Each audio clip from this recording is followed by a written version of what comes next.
Hola, hola chicos, bienvenidos a nuestra tercera semana de planeación estratégica. Gusto tenerlos nuevamente en mi asignatura y para esta semana vamos a hablar lo que es el famoso análisis situacional. Hablaremos de unos conceptos, unos ejemplos aplicados y por último unas pequeñas conclusiones. Entonces, dentro de ese análisis situacional vamos a hablar el concepto del diagnóstico de la organización, vamos a hablar las condiciones para llevar a cabo el diagnóstico organizacional.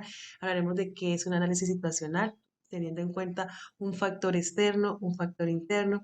Cuando hablamos de poder hacer el análisis de forma interna, podemos utilizar una herramienta que significa, herramienta que se utiliza, que es la famosa matriz DOFA, ¿cierto?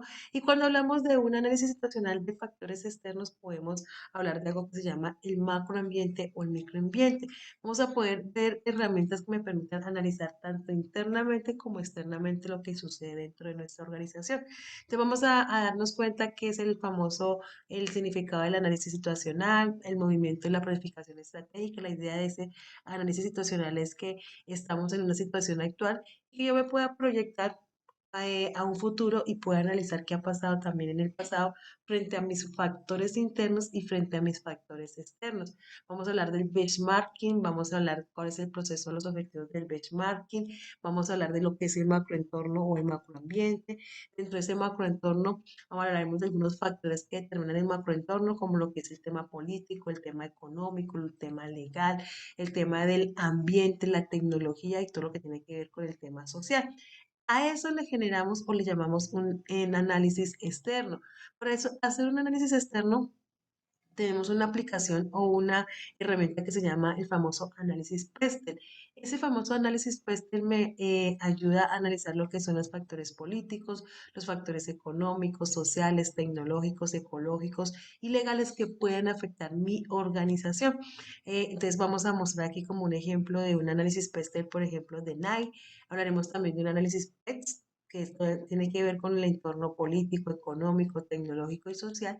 Y hablaremos dentro de ese entorno, hablamos de todo lo que tiene que ver con el tema político, con el tema económico, que hace referencia o que debo tener en cuenta cuando hablo de temas socioculturales, demográficos, que afectan mi organización y lo que es la tecnología. Aquí tenemos como un pequeño ejemplo de un análisis PETS de Coca-Cola para que ustedes se den cuenta cómo se logra estipular un análisis PETS.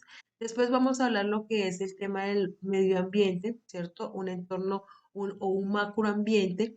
Dentro de ese microambiente hablaremos de lo que son los consumidores, los intermediarios o los famosos distribuidores, los proveedores, o sea, vamos a analizar todo lo que es el entorno externo, los competidores y qué aspectos se consideran para hacer un análisis situacional. Entonces vamos a hablar lo que es la famosa matriz DOFA o FODA, vamos a explicar la que tiene que ver las debilidades, las fortalezas, las amenazas y las oportunidades de nuestra organización.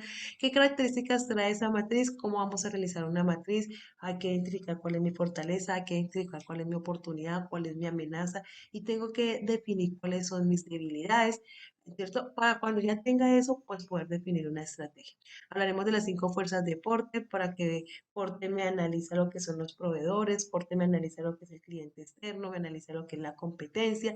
Entonces, esto me permite también poder hacerme un análisis de cómo estoy frente al resto de la competencia. Si yo salgo a producir y no conozco cuál es mi competencia, pues difícilmente voy a poder alcanzar el éxito.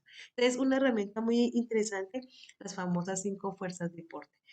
Algunos ejemplos del análisis DOFA, ¿cierto? Y las estrategias que se pueden crear con la combinación de oportunidad, debilidad, amenaza, fortaleza para poder garantizar el éxito de nuestra organización.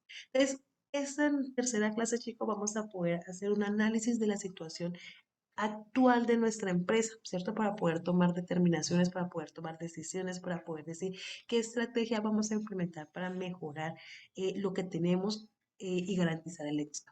Entonces los veo en clase, chicos, con mente abierta, con muchas ganas de seguir aprendiendo. Por su atención, mil gracias. Chao, chao.